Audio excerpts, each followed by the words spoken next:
GST ആനുകൂല്യം തിങ്കളാഴ്ച മുതൽ ജനങ്ങളിലേക്ക്. പലചരക്ക് മുതൽ തുണിത്തരങ്ങളുടെയും മരുന്നുകളുടെയും വരെ വില കുറയും. ഉപഭോക്താക്കളുടെ സാമ്പത്തിക ഭാരം കുറയ്ക്കുക എന്നതാണ് സർക്കാരിന്റെ ലക്ഷ്യം. വിലക്കുറവിന് പിന്നാലെ പൊതുജനങ്ങൾക്ക് വലിയ ആശ്വാസമാകുമെന്നാണ് പ്രതീക്ഷ. സാധാരണക്കാർക്ക് പ്രയോജനകരമാകുന്ന രീതിയിൽ നികുതി സ്ലാബുകൾ വെട്ടിക്കുറച്ച് നടപ്പാക്കിയ GST പരിഷ്കരണം തിങ്കളാഴ്ച മുതൽ പ്രാബല്യത്തിൽ വരും. ഒട്ടനവധി സാധനങ്ങളുടെ വില കുറയുമെന്ന പ്രതീക്ഷയിലാണ് രാജ്യം.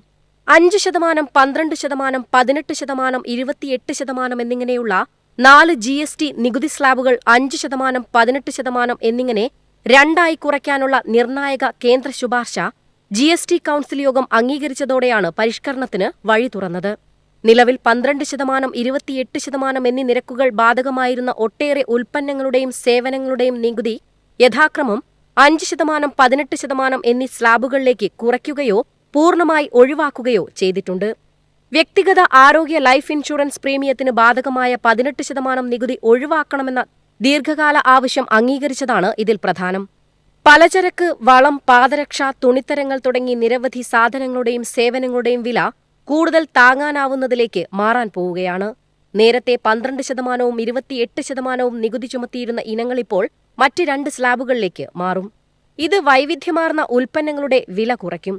സാധാരണക്കാരുടെ നികുതിഭാരം ഇതിൽ കുറയ്ക്കാൻ ലക്ഷ്യമിട്ടുള്ള പൊളിച്ചെഴുത്തിലൂടെ നിരവധി നിത്യോപയോഗ സാധനങ്ങളുടെ വില കുറയുമെന്നാണ് പ്രതീക്ഷ. പാൻ മസാല, സിഗരറ്റ്, കാർബണേറ്റഡ് പാനീയങ്ങൾ, ലോട്ടറി മുതലായവയ്ക്ക് മാത്രം ബാധകമായ 40% പ്രത്യേക നിരക്കുമുണ്ട്. പുതിയ ഭേദഗതി നടപ്പാക്കുമ്പോൾ പാക്കു ചെയ്ത ഭക്ഷണ സാധനങ്ങളിൽ മിക്കവയ്ക്കും വില കുറയും. കൂടാതെ tooth paste, soap, shampoo, electronics ഉപകരണങ്ങൾ തുടങ്ങി സാധാരണക്കാർ വാങ്ങുന്ന മിക്കവയ്ക്കും വില കുറച്ചു നൽകിയാൽ മതിയാകും. ഇലക്ട്രോണിക്സ്, കൺസ്യൂമർ ഉൽപ്പന്നങ്ങളുടെയും വിലയിൽ വലിയ അന്തരമുണ്ടാകും. ഇടത്തരം വാഹനങ്ങളുടെ GST 18% ആക്കിയതും നേട്ടമാണ്. കാർ നിർമ്മാണ കമ്പനികൾ ആനുകൂല്യം ഉപഭോക്താക്കളിലേക്ക് പൂർണ്ണമായി കൈമാറാൻ തയ്യാറായി കഴിഞ്ഞു. പുതുക്കിയ വിലകളും പ്രഖ്യാപിച്ചിട്ടുണ്ട്.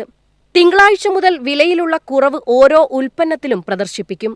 ഉപഭോക്തൃ ഉൽപ്പന്നങ്ങളുടെ വിലയിലെ മാറ്റവും മിക്ക കമ്പനികളും പ്രഖ്യാപിച്ചു കഴിഞ്ഞു. നികുതി നിരക്കുകൾക്കനുസരിച്ച് വ്യാപാരികൾ ബില്ലിംഗ് സോഫ്റ്റ്വെയറിൽ മാറ്റം വരുത്തണം.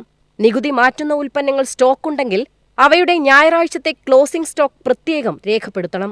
ആദ്യം ആദായ നികുതി ആശ്വാസം, പിന്നാലെ പലിശ ഭാരം വെട്ടിക്കുറച്ച് റിസർവ് ബാങ്കും.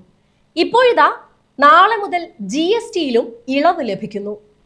നിത്യേന വാങ്ങുന്ന സാധനങ്ങളുടെ വില കുറയുന്നതോടെ ജനങ്ങൾക്ക് കുടുംബ ബജറ്റിൽ വലിയ ആശ്വാസം സമ്മാനിക്കും.